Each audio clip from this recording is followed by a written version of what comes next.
Right, welcome ladies and gents. Dave Filoni's Star Wars crossover movie, the sort of big, I don't know, like event film that he was looking to do, that definitely was going to be like Heir to the Empire or something along those lines. Anyway, yeah, looking like trouble in paradise. It all hinges on the Mandalorian and Grogu doing well, allegedly. So we've got some Star Wars news for you guys today. This thing is a complete shit show anyway.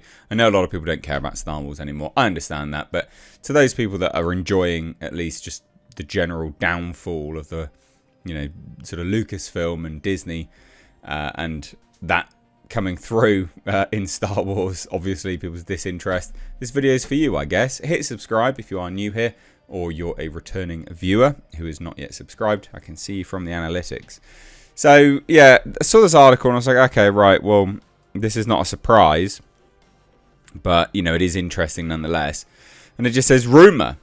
Dave Filoni's Star Wars crossover movie hinges on box office success of The Mandalorian and Grogu. Now, that seems oddly prudent of Lucasfilm. No, we're not going to greenlight anything until this is successful. I mean, that seems way out of character for them. They're normally shit. They just greenlight everything. Well, they don't they greenlight stuff and then they never make them, so they don't officially greenlight it. But anyway, the point is it does seem oddly prudent of Disney and Lucasfilm. But it says here, the Mandalorian and Grogu wasn't originally conceived as a movie. No, it wasn't, was it? This is them trying to make some money. Idiots. And actually, I said many, many times, they should have done this for Season 2. They should have introduced everyone in Season 1. And everyone really liked Mandalorian Season 1. But then it just went gradually downhill. So, yeah, they should have done this as a Season 2 rather than essentially Season 4 when people's interest is actually at its rock bottom. But never mind. But it says here, during 2023's WGA and SAG-AFTRA strikes, Disney decided that The Mandalorian Season 4 would be better served as a theatrical title to make money. It's all about money. That's all it is. After all, why develop a pricey series for existing Disney Plus subscribers when there are potentially hundreds of millions of dollars to be made in theatres? Yeah, that makes sense. And that strategy has basically paid off for Moana 2 because that grossed nearly $1 billion worldwide. So Jon Favreau is at the helm of The Mandalorian and Grogu, whilst Dave Filoni still intends to release his Star Wars crossover event movie somewhere down the line. Now it says this, that's not heading our way until after Ahsoka Season 2 at the earliest, and is expected to serve as the culmination of this post-Return of the Jedi era of storytelling. While, few official details have been revealed, it's basically going to be Heir to the Empire. And it is a way to wrap up all of the Disney Plus shows, apparently. So, take from that what you will. But anyway, Filoni's movie may not be a sure thing, basically, is the point to this video. I do have some other news, actually, as well to go over. But the point is that Daniel Richtman, Scooper, says, I hear that if the Mando film flops, they'll reconsider their plans and turn the crossover film into a miniseries. Lucasfilm is reportedly going to play it safe with their shows moving forward, whatever that means. Now that's interesting because you think that why would you turn it into a miniseries? You just turn it into a lower budget movie, wouldn't you? Because you're guaranteed to get something then, monetarily wise. Well, not guaranteed, but you're guaranteed to get more than you would on Disney Plus.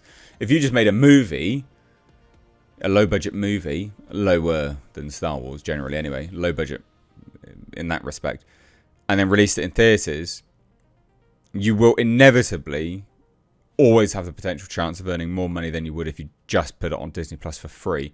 Because you're going to put it on Disney Plus eventually anyway. So the people that were going to watch it and wait for it are going to do that regardless. It does seem weird, doesn't it? I don't get the logic, to be honest. Like, I genuinely don't get the logic because you'd think that... I don't know. It seems dumb. Seems dumb to me. But never mind. And then we've got this. The Mandalorian and Grogu's lead villain has been revealed, with Dave Filoni reprising the Clone Wars role.